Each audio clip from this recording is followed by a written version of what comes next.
And if this is your first time giving your mind a little love, I have a few goodies for you. First, don't forget to subscribe so you never miss an episode. And second, sign up for the Morning Mind Love. Think of it like a weekday oracle from your highest self to help you start each day with a positive focus. Plus, you'll get 2 gifts absolutely free: a 30-minute binaural meditation and 30 days of journaling prompts to help you remember who you truly are. So join over 9,000 people and go to mindlove.com to sign up. Welcome to Mind Love, episode 285. Today's episode is all about how to release trapped emotions that are sabotaging your mind and body. And you start feeling a certain emotion, what's happening is that emotional frequency is being produced by one or more of the organs or glands in the body. And sometimes what happens is we tend to magnify sometimes these emotions and they get bigger and bigger. That can interrupt this loop, okay, of allowing the emotion to dissipate and disappear. So that the emotional energy then becomes kind of stuck in the body, kind of like in a suspended state of animation. And so the energy of the emotion after that experience is over, some of that emotional energy can stay behind. Turn up your frequency with Mind Love. Bite-sized brain hacks for seekers, dreamers, and doers. It's time to give your mind a little love with your host, Melissa Monti.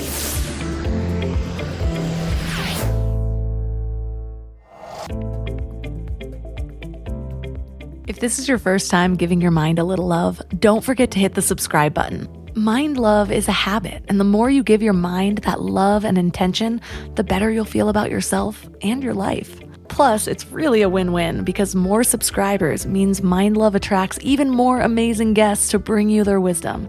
So don't forget to subscribe. Have you ever felt like something was just off in your body, but you couldn't quite put your finger on what it was? Well, it turns out our physical sensations can be linked to our emotional states, like when you're sad and it feels like there's a lump in your throat, or when you're anxious and your chest feels tight. These are all symptoms of trapped emotions in our bodies. Some of the effects of these trapped emotions are pretty typical, like chest tightness and a lump in your throat. But in other cases, the symptoms and the root cause can be a little difficult to connect. For example, grief is linked to the chest area. So some people who are grieving the loss of a loved one can experience chest pain so intense that it's mistaken for a heart attack. Anxiety is linked to stomach issues like stomach pain, nausea, and other digestive problems. And repressed anger can lead to frequent headaches because the energy associated with anger can get trapped in the head and the neck area. And that's just the tip of the iceberg. Sometimes trapped emotions manifest in unique ways for each person. But even more fascinating is that these stuck emotions create more than just physical discomfort. They can also lead to emotional problems, behavioral patterns, and even relationship issues. So maybe that back pain that you've had on and off for a decade isn't just your posture. Or maybe your road rage isn't just your personality. Or maybe your string of terrible relationships isn't just your luck. When I first heard about this concept of repressed emotions, I just intuitively knew that I had a lot, mostly from my 20s. I really believed that strength was putting on a happy face no matter what I was going through. That resilience was storming through my trauma and not letting it affect my life. And I did this for a good 10 years. So on the outside, I came across as the fun one, always ready to have a good time, always making everyone laugh. But on the inside, I felt like a lonely, misunderstood little girl who just hoped to wake up and feel different. And then when another morning came and I didn't, I was ready to numb it all out. So a lot of my healing was just taking care of that little girl. But what's really interesting is that as I've chipped away at my wounds and my habits and my limiting beliefs, I've learned that some of the things that have affected me the most were things that I never even registered as trauma. Maybe a comment from my mom or dad when they were overwhelmed, or the way I felt in a particular group of people during a vulnerable time. And so I've come to believe that no one is immune to these wounds, no matter how amazing your family or your childhood was. This means that we likely all have emotions trapped in our bodies. And maybe these trapped emotions are the biggest barriers we have to the life we truly want. So what do? Are we just collecting damage, hoping that we make it through life without crumbling? Sadly, some people are. But the good news is, we have more power than we think we do. Isn't that just a running theme of almost every episode? So today we're going to learn how to identify and release the trapped emotions using a series of specific techniques. Our guest is Dr. Bradley Nelson. He's one of the world's most foremost experts on natural methods of achieving wellness. He's also the creator of the Emotion Code and the Body Code system, and he's the CEO of Discover Healing, which is a holistic education platform that provides training and certifies practitioners worldwide. His best-selling book, The Emotion Code, provides step-by-step instructions for working with the body's energy healing power. So 3 key things we will learn are why our emotions don't fully process and how they get trapped in our bodies, how to test yourself to identify if and where an emotion is trapped, and how to release these emotions in just a few minutes. When you're growing a business, most people think the hardest part is getting clients or making money. But I think it's finding people who actually care about the work as much as you do. And I've been there. I've posted a job, got 100 applications, and maybe 3 of them actually read the job description. And it's kind of soul crushing when you're trying to build something that actually matters. When it comes to hiring, Indeed is all you need. Stop struggling to get your job posts seen by other job sites. Indeed's sponsored jobs help you stand out and hire fast. With sponsored jobs, your post jumps to the top of the page for your relevant candidates so that you can reach the people you want faster. And it makes a huge difference. According to Indeed data, sponsored jobs posted directly on Indeed have 45% more applications than non-sponsored jobs. One of the things I love about Indeed is that it just makes hiring so fast because you're reaching people who actually are looking for work, not just casually browsing. Plus, with Indeed sponsored jobs, there's no monthly subscriptions, no long-term contracts, and you only pay for results. And guess how fast it is? In the minute I've been talking to you, 23 hires were made on Indeed, according to Indeed data worldwide. There's no need to wait any longer. Speed up your hiring right now with Indeed. And listeners of the show will get a $75 sponsored job credit to get your jobs more visibility at Indeed.com/mindlove. Just go to Indeed.com/mindlove right now and support the show by saying you heard about Indeed on this podcast. Indeed.com/mindlove. Terms and conditions apply. Hiring, Indeed is all you need. I used to be one of those people who had grand plans for a big healthy meal every Sunday night, and I'd make these elaborate meal plans, buy all the ingredients, and then Wednesday would roll around and I'd be staring at that wilted spinach, ordering takeout again. Shopping, planning, and cooking food really can be simple and stress-free, and that's why I love Hungry Root. Hungry Root takes stress out of mealtime by filling your cart with personalized picks and planning your week of meals, getting smarter with every order. With over 15,000 recipes to choose from each week, many ready in just 15 minutes or less, it's so perfect for those nights when you have no energy left. What I love most is their Smart Cart technology. It actually learns what I like and what I will actually cook. So no more buying ingredients for recipes that I'll never make. Everything that shows up, I actually use. They screen out over 200 additives, including high fructose corn syrup and artificial sweeteners, only high quality meat and seafood with no hormones or antibiotics, and they carry brands like Vital Farms and Ithaca hummus that I already trust. The time I've gotten back has been incredible. Instead of spending Sunday meal planning, I'm doing things that actually matter to me. Take advantage of this exclusive offer. For a limited time, get 40% off your first box, plus get a free item in every box for life. Go to hungryroot.com/mindlove and use code mindlove. That's hungryroot.com/mindlove, code mindlove, to get 40% off your first box and a free item of your choice for life. hungryroot.com/mindlove, code mindlove. How many times have you wished you could be in 2 places at once? With Wix, you practically can. Wix's website builder is packed with powerful AI tools to make running your business online easier. Build a full site just by talking with AI. Get an AI agent to manage your sales and marketing. Or work like a 10-person team, even if it's just you.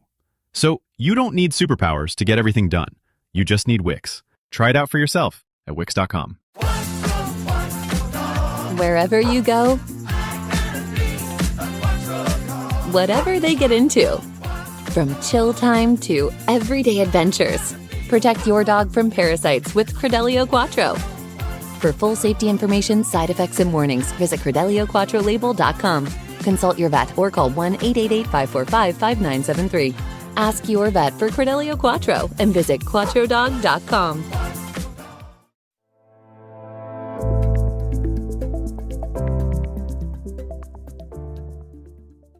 And now let's welcome Dr. Bradley Nelson to the show. Well, thank you, Melissa. It is really great to be here with you. Thanks for inviting me. So to start, what inspired your journey in really uncovering how emotions get trapped in our bodies? Well, I had a couple of really interesting experiences that happened. When I was 7 years old, I was really sick with the measles. My parents were going to be taking me the next day into the hospital, and I was going into something called an oxygen tent. I'd overheard my parents talking, and I knew this was the plan. And so I'm lying there on the couch. My folks had made a bed for me on the couch so I could be near their room. And I'm lying there feeling really sick. And my parents came into the room, and my mother said to my father, she said, honey, will you kneel down with me and say a prayer so our boy will be able to get well? And so they did. And as my dad wasn't a preacher or anything like that. He was in construction and real estate. But I think they were really worried about me. And so my dad's offering this short prayer. And in the middle of this prayer, this miraculous thing happens to me, which was kind of this is really kind of the beginning of my whole journey. I was just instantaneously healed. This change started at the top of my head, and it went through me to the soles of my feet that fast, and I was made totally well. And to go from being really, really sick one moment to being totally healthy in the next instant is so bizarre and so really impossible. You can't forget it. I mean, it's seared into every particle of my being. I remember that like it happened yesterday, and it was a long time ago now.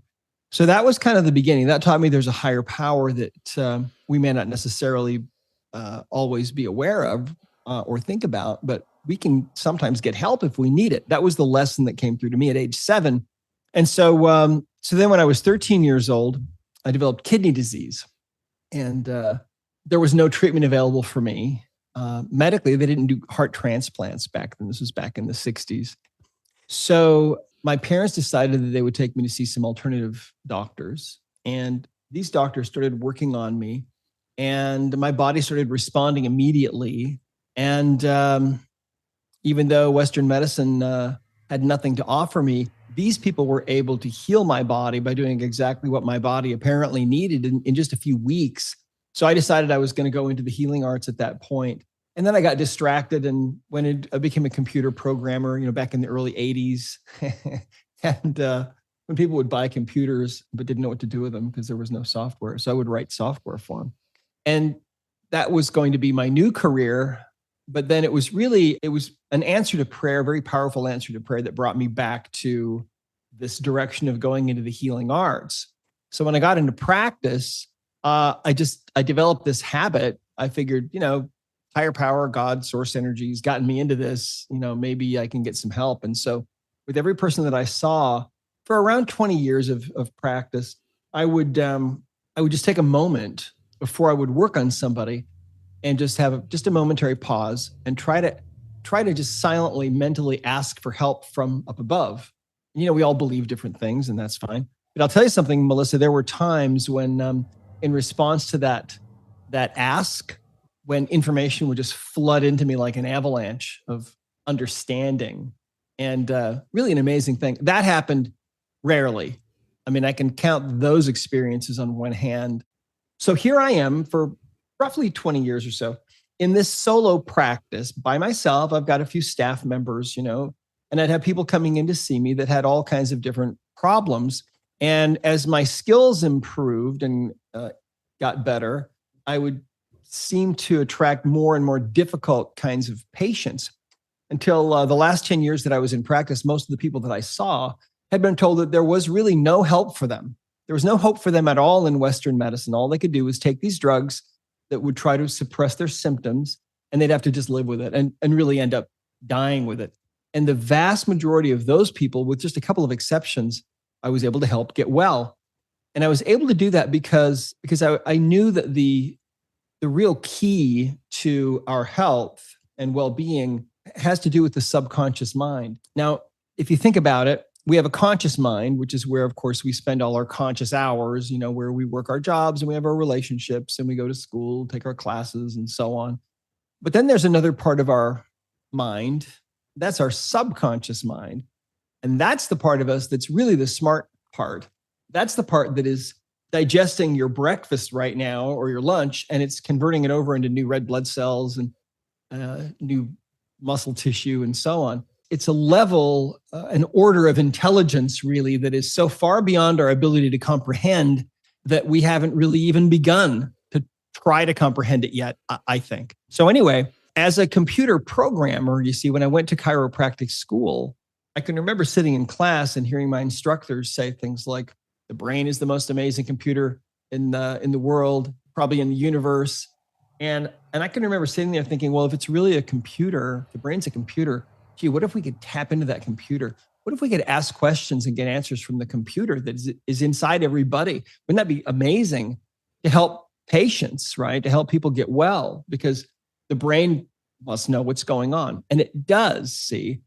And so that's how I was able to help all those hopelessly sick people get well. Well, what happened was as time went on, and I learned more and more about the body, one of the things that I learned is that the single biggest common denominator for all of my patients, no matter how young they were or how old they were, no matter what they were suffering from, whether it was mental or physical or emotional problems, they all had one thing in common, and that was they all had emotional baggage. And that led me to write this book, The Emotion Code, the book that you just finished, right? Yes. And you liked it, right? Oh, I loved it. And part of it was because I've been doing this a while. And by doing this, I mean podcasting, self-development, all of that. And you hear a lot that emotions are stored in the body, but not a lot of people go further than that. They don't tell you how to figure out what emotions, why, how to release them. And so your book was really informative in those regards, where I actually felt like I had a user manual to figure some of these things out. Yeah, that's exactly what this book is about. It's exactly about finding and removing that emotional baggage that is trapped in your body. And it's been such an interesting journey for me. I've been a holistic chiropractic physician now for about 34 years. When I was first putting things together about emotional baggage and how it affects us, some of the things that happened were interesting. There's a story I'll tell you right now that's from the book. You might remember it. There was a woman that came in to see me once, and I'd seen her before, but it had been a while. She comes in one day and she thinks she's having a heart attack, and she's got crushing chest pain. She's got difficulty breathing. Her left arm is completely numb. The left side of her face is numb. And I told my staff, we might need an ambulance here, but stand by just for 1 minute. And so I brought her into a treatment room and I started doing some testing on her. Now, we use muscle testing, as you know, from reading the book, to get answers from the subconscious mind. Because it's not like the body has some kind of a computer display that you can read the answers on, but you can read the answers through muscle strength or weakness. That's how we get the answers. The body is essentially a binary computer. And if you ask questions that can be answered with a yes or a no by the body, the body will answer you with strength for yes and weak for no. So I have her holding out her arm, if you can imagine, and I'm asking some questions. And I find out very quickly that she's suffering from the effects of what we call a trapped emotion, or some emotional energy that's been left behind in her body after some emotional event. And so I wanted to dig a little deeper. And so I asked a couple more questions and found out that the emotion was grief. And it had happened about 3 years before. And when I arrived at that, she burst into tears. And she said, I can't believe that's affecting me. She said, I thought I dealt with all that. And I said, well, what in the world happened to you? And she said that 3 years before, her husband had been having an affair, and she found out about it and confronted him with the evidence. And the marriage blew up. And it was so sad, really, because she was really deeply in love with this guy, but he betrayed her with another woman. And so that was ultimately the end of their marriage. She spent about a year in therapy dealing with all of this, and then had even gotten remarried. And so as far as she was concerned, that guy was just her ex, and it was over and it was in the past.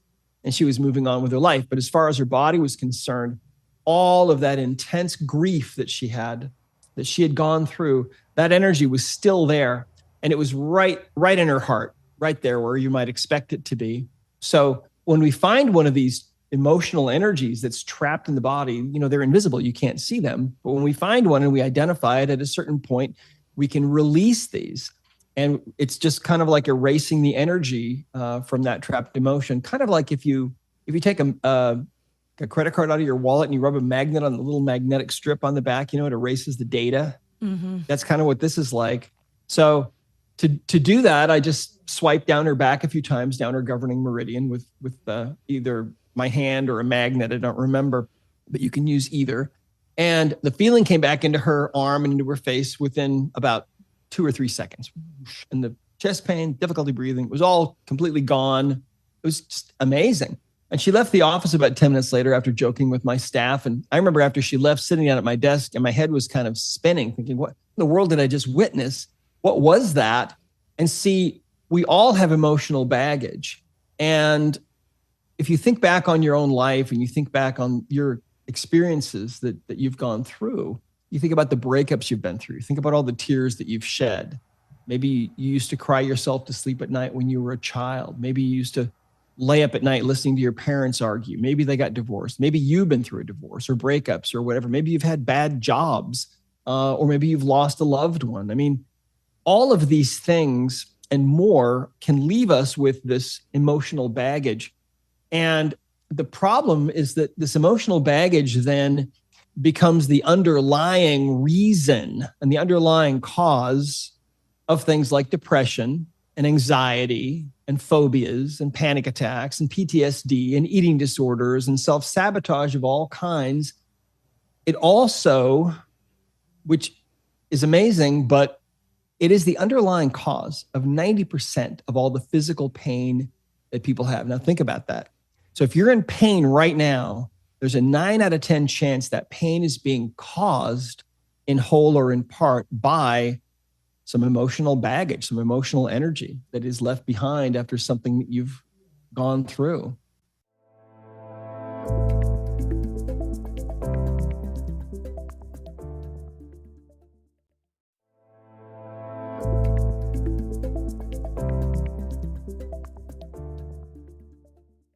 I find this also fascinating because I've spent a better part of the last 10 to 13 years consciously healing my trauma, addressing some of the things that I've gone through, mindset shifts, even physical activity like yoga, just helping the energy move through.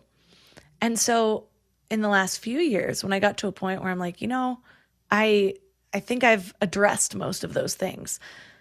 And so to still see myself in specific patterns, whether it's of behavior or of just different ailments that affect me, for me, that's my sign that there's still something there. And so I believe that those are the things that are in the subconscious mind.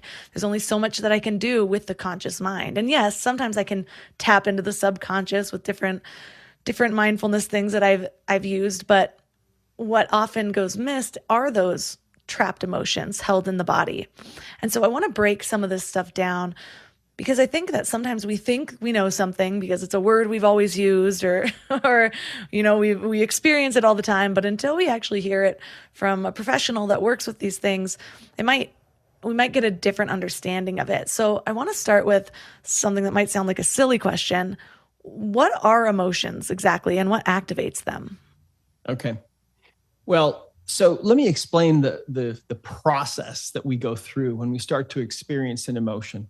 And let me first of all set the stage here. It's important for us to realize that these bodies of ours, even though they seem solid, you take your hand and you slap it down on the desk, makes a nice thunk sound, right? And we weigh a certain amount and so on. The reality of our existence is that if you were to take your hand and you were to magnify it under a big enough microscope, you kept zooming in past the cells, past the organelles, past the molecules to the level of the atom, you'd see that the body is really made of atoms, and there's a lot of space in between those atoms.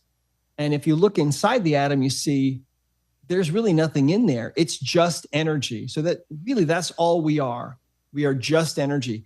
In fact, to make a point, some quantum physicists recently, within the last few years, I guess, figured out that you could take all 5.8 or so billion people on Earth, and if you could remove all of the empty space in between all of those atoms in their bodies, you could fit all of those people into one little box the size of a sugar cube.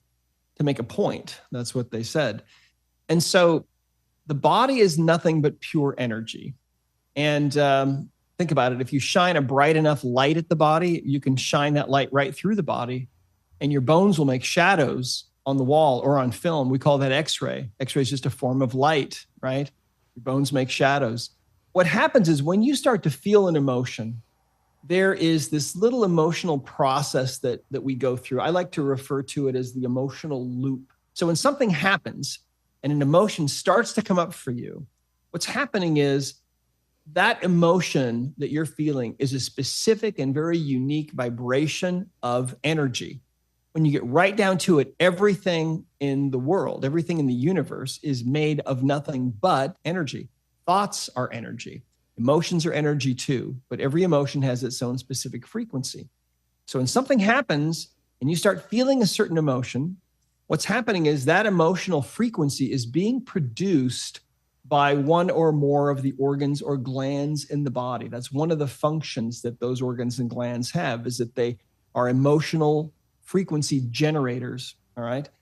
And so what happens is when you start to feel that emotion, let's say the emotion is anger. Well, that might be produced by the liver or the gallbladder, okay? Maybe the emotion is grief. That's produced by the lungs or the colon. So there are all of these connections and these go back to 5-element theory and Chinese medicine thousands and thousands of years ago. When you start to feel that emotion, you start to recognize it. You start to feel maybe the physical sensations that go along with that emotion. You start to think the thoughts that go along with that particular emotion.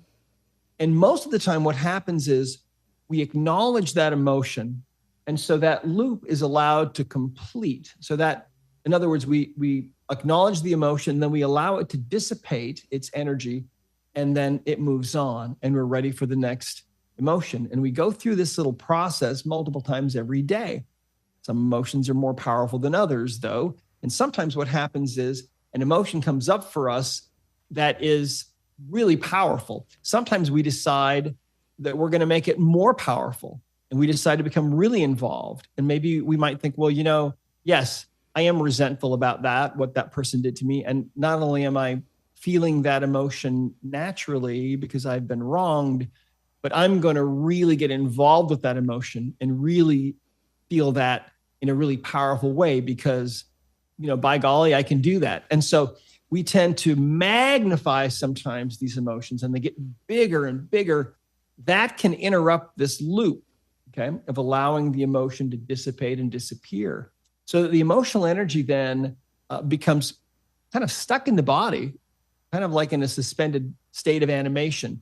And so the energy of the emotion, after that experience is over, some of that emotional energy can stay behind.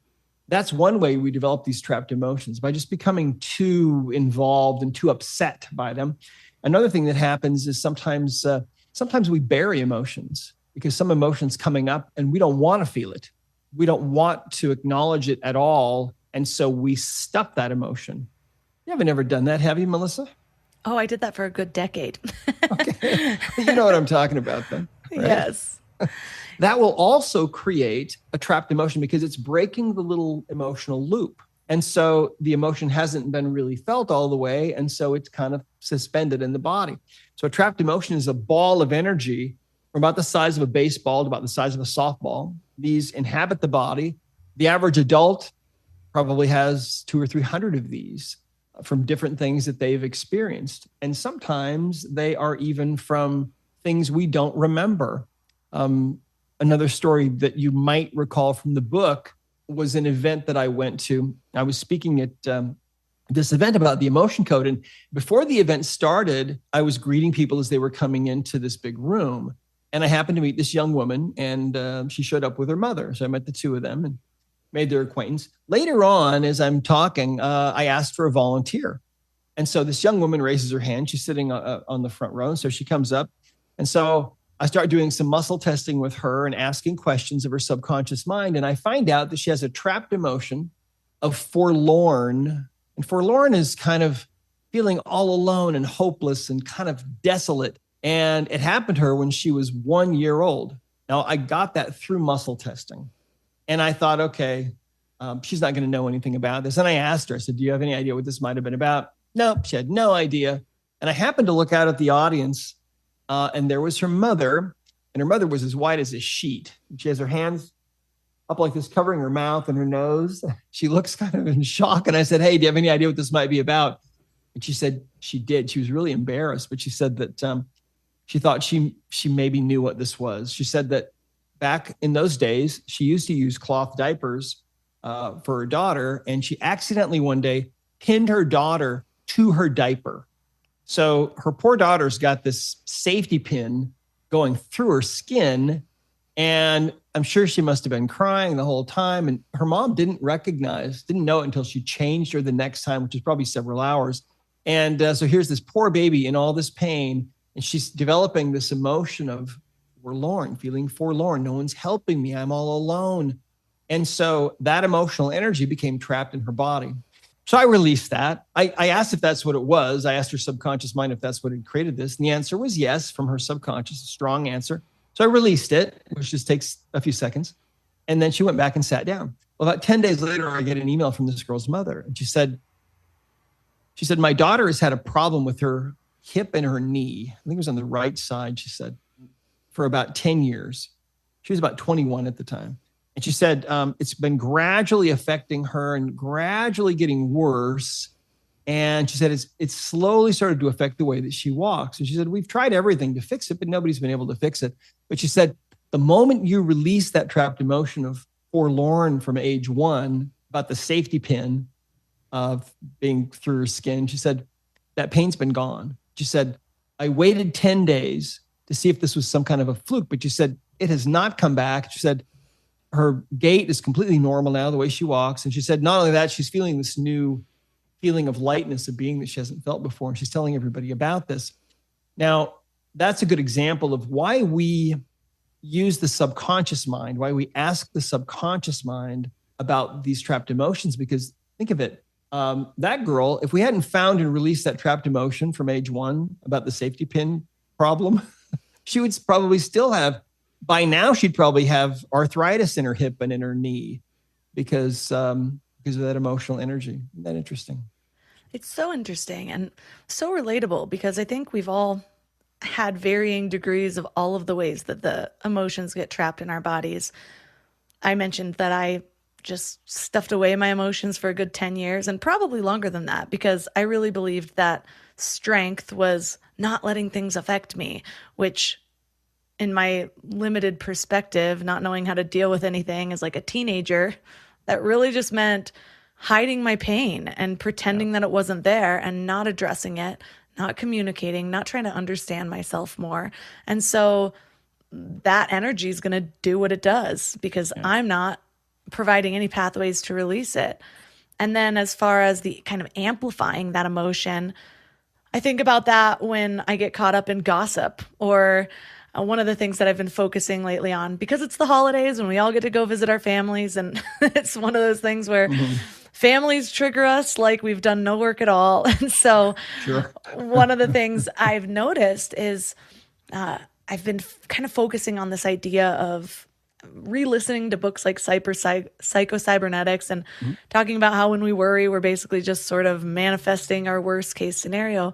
But I think we do that even with people or with our own personal experiences that have already happened, where we create this story or we see people for just their flaws, and so we think about those things and replay them. And then before we know it, a whole person, like our own mom, can become just like a caricature of themselves because we're focusing on all these tendencies that they do.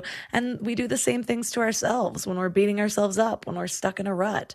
And then finally, the implicit memories of childhood. Yeah, we don't remember a lot of the things before about age 3, but our bodies do. And actually, I've read that that first year is what and maybe you can tell me if this is correct or not, but is it true that the first year we actually store, it's like the biggest time for storage of these emotions or something like that?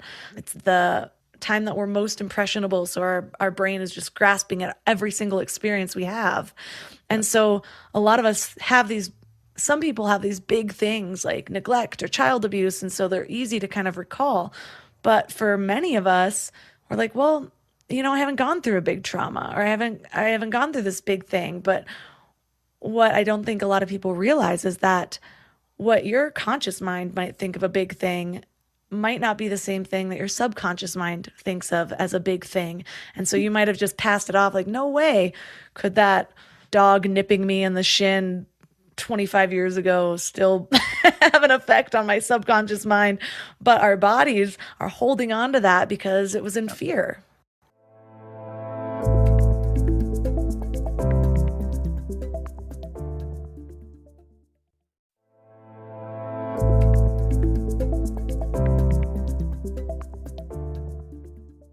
Exactly. Yeah, that's so true. One of the other really fascinating things about the emotion code is how at conception we often inherit emotional energy from mom or dad that they might have gotten at conception from their mom or dad. And sometimes these can go back for many generations. And so we're a product not only of our own emotional baggage, but we're also a product to some degree of those energies that we have received from our line, from our ancestral line, that also manifest in our lives. I mean, imagine if, maybe your 10th great grandmother was jilted at the altar. And so she had this intense emotion of grief that got stuck in her body. And then maybe later she married and had children. And you're a descendant of those people and that grandmother. And you may wonder now why it's difficult for you to find love in your life. Maybe you're alone, or maybe you just have difficulty with relationships and you bounce from one to another. And it could be from some of that inherited baggage. That's the kind of thing that happens. So I've seen people who have had money issues, for example, because something happened to some ancestor, 20 generations ago. Maybe they were thrown into the poorhouse. I mean, who knows? But that energy gets passed down.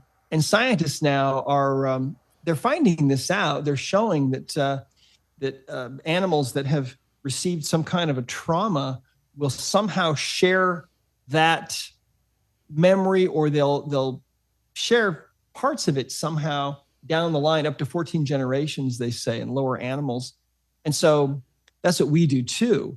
So that's one of the really nice things about the emotion code, is because we're not asking the conscious mind really to know what our real issues are, what the real underlying problems are. We're asking the subconscious, and it knows everything.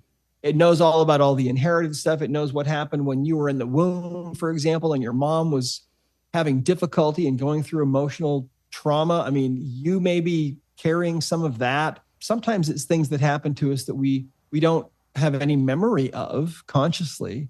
And so that's one of the big drawbacks to some of the other methods out there that work on removing emotional baggage. They often are limited to asking you, well, what do you think it is? Or what do you remember? Or how's your relationship with your mom or your dad? And sometimes these things can go way back into the womb, even before that. Yeah, I've discussed ancestral trauma on this podcast, but it is interesting hearing that your subconscious mind even knows that, because it seems like, it might just be confined to what your personal experience has been. But like you said, we know more than we think we do. And I think we can also tap into that sort of, it's what they do in the Akashic records. There's also this layer of energy, I think, that we don't realize that we can tap into to find out things that are even beyond ourselves. And so I want to get into how to do some of this muscle testing so that people can experience getting answers from their own subconscious minds. And I know that there's a few ways to do this, but what is the first, most accessible way to start? Well, the easiest way to get information from the subconscious mind, which most people have not really done in any overt way during their lifetime. It's something you have to learn. The easiest way to do it is what we call the sway test.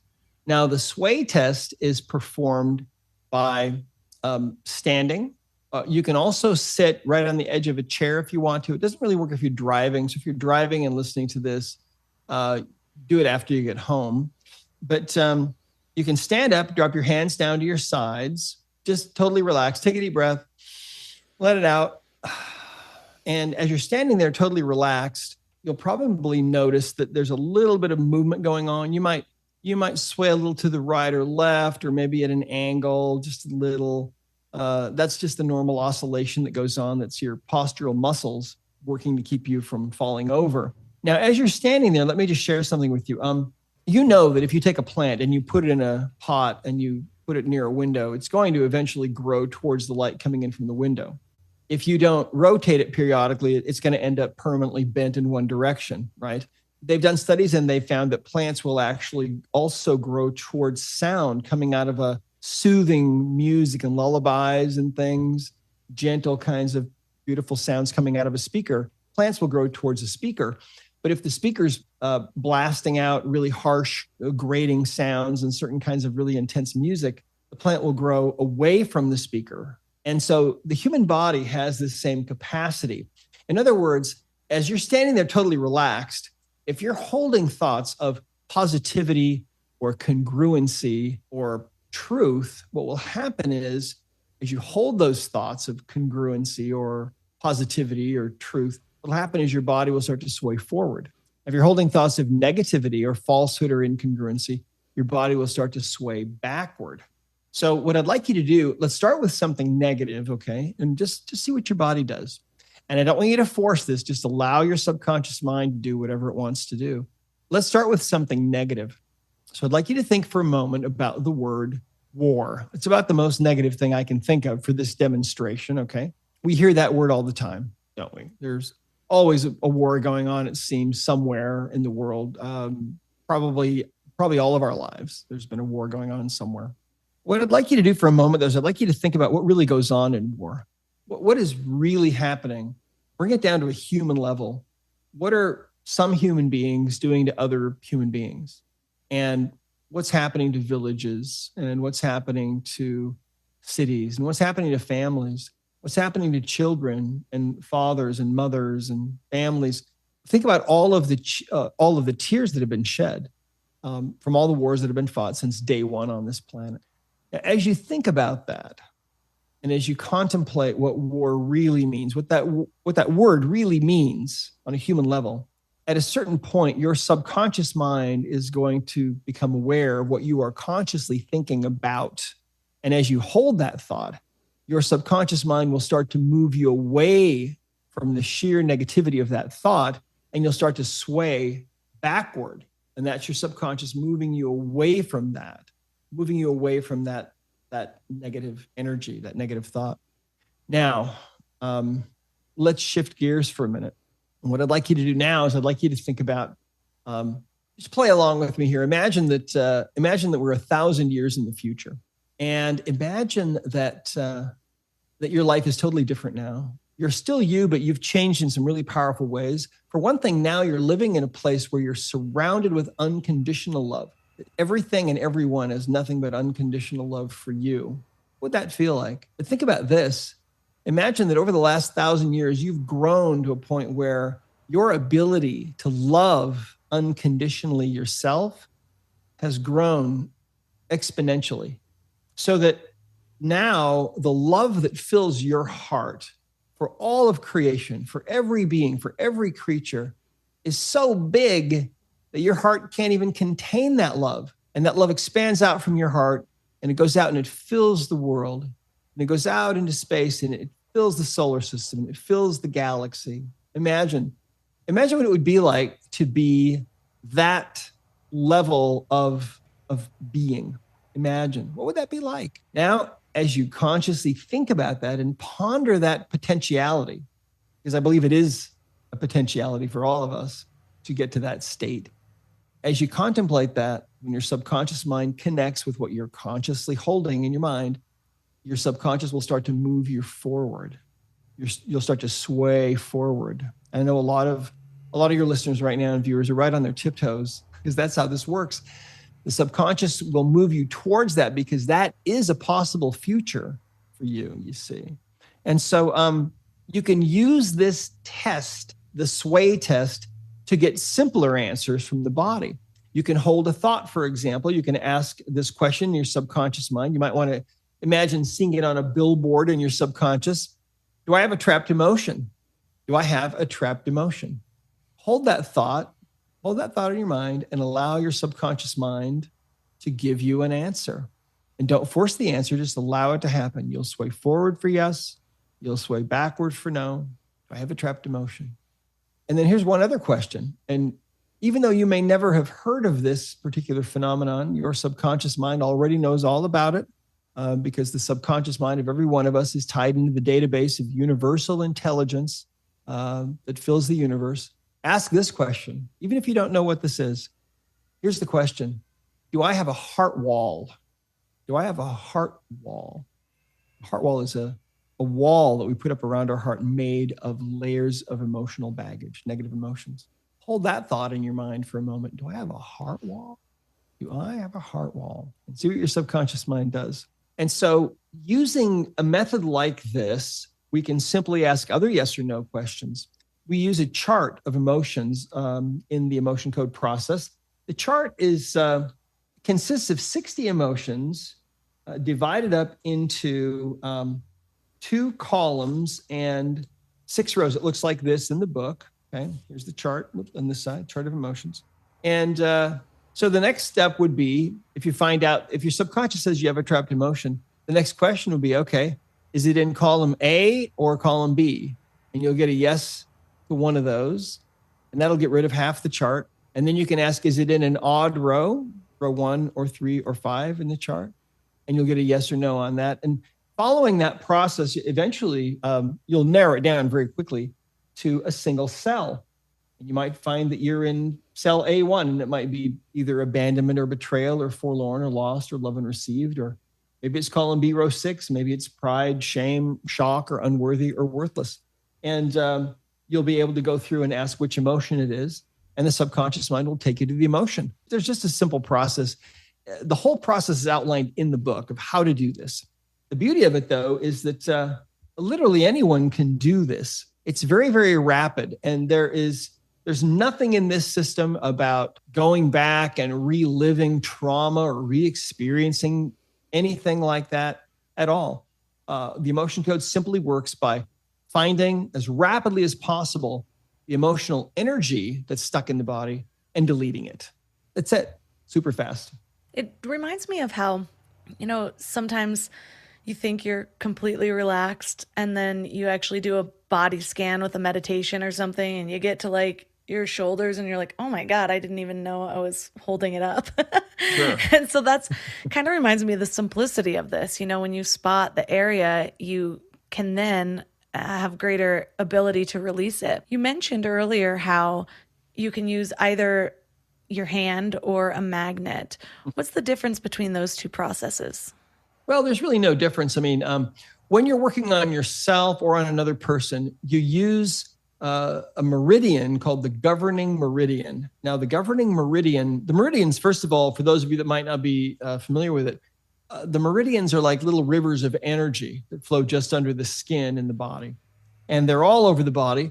But one of the most important meridians is the governing meridian, which starts at the tailbone and it goes straight up the back, straight up the spine, over the top of the head, and down the nose and to the inside of the upper lip. And that meridian is a very important meridian. It's kind of like the Amazon river in this river system of the meridians. And what we find is that when we have an intention to release a trapped emotion and it's been made ready to be released by this process that we've gone through, we can use a magnet, which is just a form of energy, or you can use your hand, which is also, of course, biomagnetic. And if you swipe over any length of this meridian, you can then release that emotional energy that's been made ready to be released. Most people can find and release a trapped emotion in about a minute once they know how to do this process. It's really simple. If you're working on yourself to release a trapped emotion, once you've identified it and gone through the process, you could just start at your forehead and go over the head like this a few times, okay? If you're working on someone else, you might start at maybe the base of their neck and go down to their waist a few times, okay? So down their back, so easy to do. We talked about how you mentioned that our thoughts aren't private. We basically have access to everything if we really know and understand that we do. Uh-huh. I wonder, what effect does it have on other people when we have stored emotions versus we choosing to be those people that release them? I know for me, one of the biggest things about being a mom, all of a sudden I'm like, okay, I've been working on a lot of things, releasing a lot of things. I don't want to pass down things. And so it's sort of motivated me even more to get in touch with some of the things that I'm still holding on to, some of the patterns that were passed down to me, because I don't want to pass them on to my child, And so I kind of look at this as a good way to reset. But even just carrying that energy out in the world and coming in contact with people, how do you think maybe our effect on the world is different when we choose to release these emotions versus just kind of mindlessly carrying them? Yeah, well, the fascinating thing that I've seen for many, many years is that when one person in a relationship starts to work on their own emotional baggage, or they start having someone help them to get rid of that emotional baggage, the relationship inevitably shifts. Now, most of the time, the relationship shifts for the better. But sometimes people can be in a relationship that they maybe really shouldn't be in.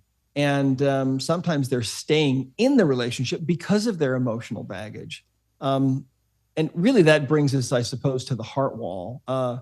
Because the heart wall itself, like I said, is a wall that's put up. It's an invisible wall made of energy. It's made literally from the energy of your emotional baggage.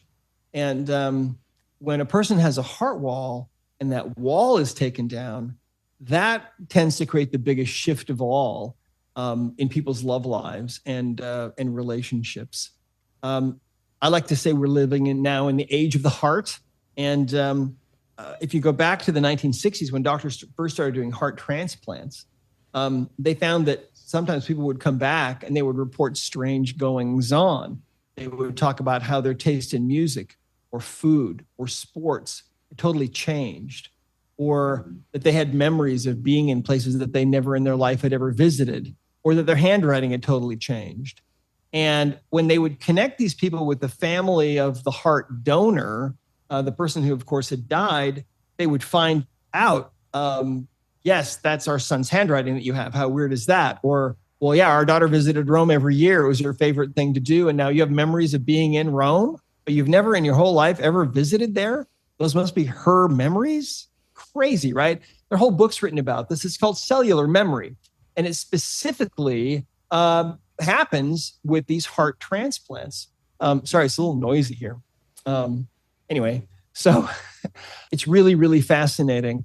So the ancients believed the heart was the seat of the soul, the source of love and creativity and romance and all of these things.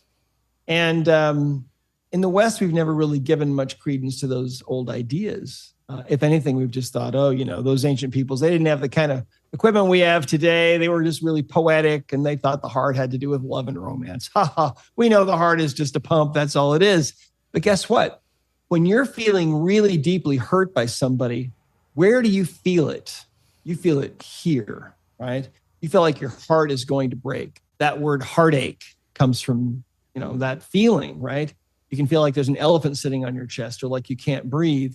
You might feel like you're choking. So all of those things the ancients believed about the heart, I believe, are absolutely true. We now know that the heart has a lot of gray matter and white matter in it. And they say that there's a little brain in the heart. And that's where we store these memories and these affinities, the things we really, truly care about. They're in there. So when you feel like your heart's going to break, if that happens to you more than once or twice, the subconscious mind will put up a wall around the heart. And that wall is made of layers of your emotional baggage. And taking down that wall can be the most important thing that you can ever do for yourself. Because when that wall is taken down, people fall in love who never ever thought they would. People feel joy who were never able to feel joy before. People have described all of these things to us. People sometimes say that they, for the first time in their life, know what the emotion of love actually feels like. Sometimes they say that for the first time in their whole life, they can actually feel the love of the higher power for them. Think how profound that is. It's amazing. One of my favorite stories is actually from one of our practitioners who told me that her sister contacted her one day and she said, look, my divorce was 9 years ago now, and I'm just tired of being alone. And I was hurt. I know I've got some emotional baggage. I probably have a heart wall. Will you come work on me? And so she did. And the two of them spent the weekend together. And sure enough, the divorced sister had a heart wall. And her sister, who knew the emotion code, was able to take down that heart wall, release all those emotions. And that was on a weekend. Now, neither one of them told anybody what they were doing. But on Monday, guess what started to happen? The phone started to ring. And who was it? Well, it was guys that hadn't talked to her in a long time. But when that wall was taken down, that energy, that pure essence of who she really was, and her availability also kind of encoded into that energy, starts going out into the world. And then guys that are on that wavelength start thinking about her. Oh, I haven't thought of her for a long time. What she's doing now. And boom, they start calling. So this is how things work. It's all about quantum physics. If you're stuck in the Newtonian world, the old world of Newton and his models of physics, those were great for their time. But now we're in the 21st century, and it's really all about energy. It's about quantum physics. And we're all interconnected. We're all brothers and sisters, and quantum physics is actually proving all of it. It's really fun. Yeah, one of the stories in the book that just brought me back, because I knew this information, but I hadn't thought of it in a while because I didn't know why it was important or what to relate it to. But it's about music tuners being in a room, and how basically if you have a bunch of tuning forks in a room and you ding one of them and it plays a frequency, the other ones will start to hum at a very low vibration. And even if you stop the first one, the other ones still hum. And so it shows, even at a distance, we're always affecting the people around us, especially with whatever frequency that we're holding. Well, right, exactly. And to expand that idea a little bit, if you think about this, you can think about every trapped emotion in your body as being kind of like a little tuning fork, right? Vibrating in its own particular frequency. Well, what is that going to do? Well, it's going to tend to have the effect of drawing people into your life that are on that same frequency, or that will tend to create that same frequency more easily for you. This is what we see with people, for example, who continually choose the wrong kind of mate. They're in the wrong relationship. They choose the wrong kind of person over and over and over. And their friends all wonder, well, why does she keep choosing losers, or why does he keep choosing women that are mean? And it's because of that baggage. When that baggage is removed, then those things can just shift spontaneously, and usually do. Well, I want to go back to the releasing of the emotions, just in case that wasn't clear. So say somebody does the sway test, they go through the questions that are available with the chart, the emotion code chart on discoverhealing.com. They kind of figure out where it is. Walk us through the process of intentionally releasing those emotions. So let's say, for example, do you want me to do a demo on you? Yeah, do my heart, because I know I got a heart wall up there. Okay. Sure. All right. So let's do this. Here's the book, and here's the chart, right, of emotions. The first thing that we like to do and what we teach is, because this work has really come down from up above, okay, from source energy, higher power, however you might want to think of it. But that's kind of where it came down from, really, because I was asking for help with my patients, trying to help them day in, day out, asking for help with everybody that I saw. And that's really where this has come from. And so we like to acknowledge that before we work on anybody. So what I'll do is just take a moment here and just ask silently for some help for us. Okay, here we go. Okay, so this ended up taking about 13 to 15 minutes, so I'm going to spare you. But if you are interested, I will have the video of exactly how he did this healing in the Mind Love membership at mindlove.com/membership. But it was a pretty quick process overall because we did have to go through multiple layers and break through my heart wall, turns out, and it was really, really interesting. So you can check out more information on his website or join the membership and see the video. So let's ask, do you still have a heart wall? Oh, let's see. Do you still have a heart wall? Oh, awesome. Guess what, Melissa? Today's your lucky day. No more heart wall. I was doing a meditation. It was a breathwork meditation with a group of women in the moon circle. And it was this hour-long breath work. And the whole purpose was to kind of break through your heart barrier. And I just remember you breathe into the chest, you breathe into the stomach over and over again. And it was about 40 minutes in that all of a sudden I heard something I felt something like crack through, like I could feel energy go through a little bit more. Yeah. And I just started bawling. And so I don't know if I tended to anything there, but it was this really kind of physical experience of knowing that there was something there that maybe I could penetrate eventually. So I've kind of had that on my mind for a few years now. That's awesome. Well, you may have released some trapped emotional energy there kind of spontaneously. That can happen. That was great. That didn't take too long. Sometimes people have more trapped emotions, making up the heart wall. The average, I think, is probably like 18 to 24, but it depends on the person. And it depends also on how much work they've done, maybe other kinds of work like what you're talking about. Sometimes those energies can release kind of spontaneously, but the emotion code is a really powerful way to surgically go after these in a sense, right? To be able to go right after these and find these and get rid of these. And you had quite a bit that was inherited too. So that's kind of fun. I just like how, the example I said before, spontaneous, accidental, I don't even know what's there, versus getting a little bit more specific and understanding how you are moving through the healing. And so we have so much to work with from this episode, with straight hands-on activities we can do on ourselves. Highly recommend getting the book because there's ways to actually work with your partner. I know that there's a lot of people out there who like to do this self-development with a partner so that they're kind of on the same track together. And there's exercises that you can do with that as well. Mm-hmm. And then even for people who are finding different ways to kind of pull their partner in that might not have this interest as directly as you do. So highly recommend getting the book. And for listeners that are interested in learning more about you, your book, The Emotion Code, and you actually have an upcoming one that I'm hoping to get you on a separate interview to talk about. Sure. Where's the best place that they can connect? That's the Body Code. Well, our website is at discoverhealing.com. That's our main site for our company. Our company is called Discover Healing. And so discoverhealing.com. You can go to my website. My personal site is drbradleynelson.com. And of course, we're all over, Twitter and all those other social media places.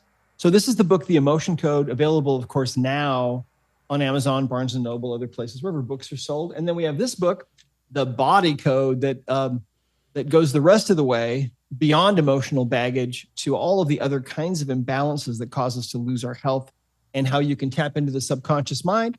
Like it says here, it's unlocking your body's ability to heal itself. That's what it's all about. That's the age now that we are stepping into. Finally, after all these years, lots of people have lost their faith in organized Western medicine. And oddly enough, there's an alternative now that is appearing on the scene. And that's really through this work, the Emotion Code and the Body Code. People can take their health into their own hands. And there's so much that we can do to heal ourselves and our loved ones and our friends and family members. Lots of fun. So this has really been great, Melissa. Thank you.